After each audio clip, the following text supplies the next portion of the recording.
So as you guys know, a few months ago, Tommy Robinson was arrested in central London for having breakfast, but also for being a journalist and attending the pro-Jewish and pro-Israeli rally to support, not just to support, but to actually report it. He didn't do anything, but some people were complaining that he was present. The police arrested him, took him away. You know, of course, he had pepper spray and everything else, and things escalated because he was banned from London, right? We've been obviously following the court case yesterday in London. Yesterday morning, he went back to the Westminster Magistrates Court, and unfortunately, we couldn't be there, but Rebel Media and our friend Ezra was actually there. I'm going to put the link to Rebel Media, Rebel News in the description if you want to obviously follow them and check out the full video. But one thing that they were talking about with Tommy, Ezra and Tommy, was actually about the mainstream press and newspapers like Evening Standard, who've been trying to expose Tommy Robinson's family and obviously his home address and detailed personal details, which is a little bit unnecessary. Let's go to the video. Tommy, I did a full show about your court hearing. It's going to be on my show tonight, but just for the folks on Twitter, what the hell just happened in there? What was that guy from the Evening Standard newspaper doing? I have never seen anything like it. So I've gone into court, I've wrote my address down. Obviously I have threats to my life, people are aware of that. I've wrote my address down, the judge has my address. They've then argued that they want the address read out in public court, so then it's in public court, so then they can report. So when they do their report, they say Stephen Lennon of and give my exact address. That's what they're arguing. Your address is not in the public interest. Nothing turns on it. There was no crime committed there. The police know where you live. The judge knows where you live. The lawyers know where you live. But this judge, this reporter... The judge ruled you have to now read out your address. But what was crazy is this journalist just stood up and argued for 5 minutes that he has the right to let know my address. And it's not like they don't. It's not like they're not aware there's threats to my life. And I said that's why I stood up when the judge said read your address. I said, you want me to read out and endanger my family? The judge knows the answer. Yeah, and she's got it in front of her.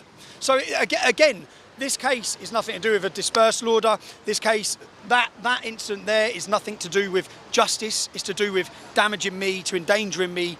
It's to do with an attack. This is an attack on freedom of speech. It's an attack on me personally. It's an attack on freedom of the press.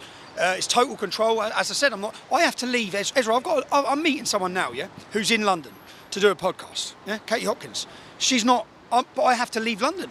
So she has to leave London. We now have to travel out of London, otherwise I go to jail. The whole thing's absurd. I just want one more fact because our viewers back in Canada and America won't know what this means. In the UK, there's a special thing called an Osman warning. When the police have an actionable, credible threat against anyone's life, they're obligated to personally hand-deliver a letter saying, here's the threat to your life.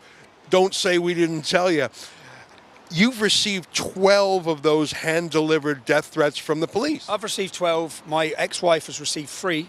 There's been a coordinated effort to highlight where my children live by Hope Not Hate and organisations like this. They've tried to, as I said, they live streamed. My family had to sell their last home because it's in the film My Maid Silence. They live stream where my family live. This is coordinated. Your lawyer mentioned that to the judge, mentioned that to the Evening Standard, but they wanted to. This wasn't even. This is the first time because every other court I've ever been to, the prosecutor says we have no problem. We know he's in danger. The judge says I know you're in danger. I know your address would bring trouble. It's like it would bring the main thing I said is that they removed me from London. They give me a dispersal order from London because the organiser of the anti-Semitism rally said he'd be made to feel tense. I don't know how one person can disperse. They can't. Like normally you say there's a crowd, the crowd must disperse. How does one person disperse? They can't, and no matter what, the police had made the decision I was being arrested, even if because I didn't get a chance to leave. They made the decision I was getting arrested, and the reason being so they could give me the conditions that I've had now for 3 months, going to be 6 months. Do not enter London, do not attend rallies. You know, I'm glad you got a good lawyer. I mean, you know the saying, you need a good lawyer, but what you really need is a good judge. This woke judge, I've never seen the collusion between a judge and the regime media like this before. But all I say, give me a jury. Give me 12 members of the British public. I've never had a trial. I'm back up again. I'm on trial 22nd, 23rd of April. It's going to be in another court in Westminster, but no jury. So that's 5 months you're banned from the city because some left-wing hack said you made him feel tense. that's just clear two-tier policing. I'm sure a lot of people make Brits feel tense, these Hamas rioters. The demonstrations that have gone on weekly have made the whole country feel tense. Climbing up our war memorials. It's like you might cause someone distress. No, they've caused us distress, national distress, week in, week out. The whole country's under distress from what has been allowed to happen to our capital city, what's been allowed to happen to our country, all over our country. None of these conditions are being put on any Islamic radicals, any jihadists, nothing. Well, I'm going to do my best to attend on April 22nd and April 23rd. Going to check to make sure I can. You know, it's been a while since I've covered your trials, really before the pandemic.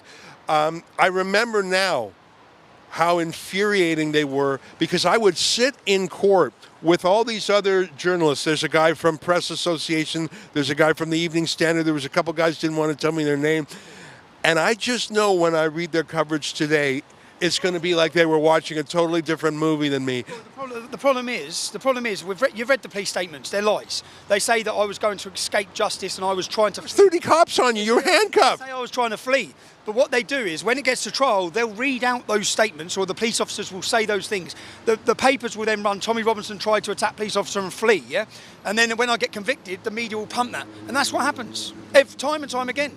It's a total fabrication. It's not reality. Everyone saw what I was arrested for. Well, it's a 7-hour flight for me to come from Toronto, but I don't mind it. I sleep on the plane. We've set up a special website called TommyTrial.com. It's the website we used when we covered Tommy's earlier trial. We've revived it. I'm going to put all my videos there, and when appropriate, I'm going to put other legal documents there. I will do my best to be back in the city April 22 or 23. I don't think I have any conflicts, so I'll be here. And that's it from Westminster Magistrates Court with Tommy Robinson, the most prosecuted man in the UK. As I said, I'm going to put there the Rebel News link in the description if you want to check them out. I will obviously keep you guys posted on what's going to happen with Tommy in this situation. I'm Tousi, and we are the media.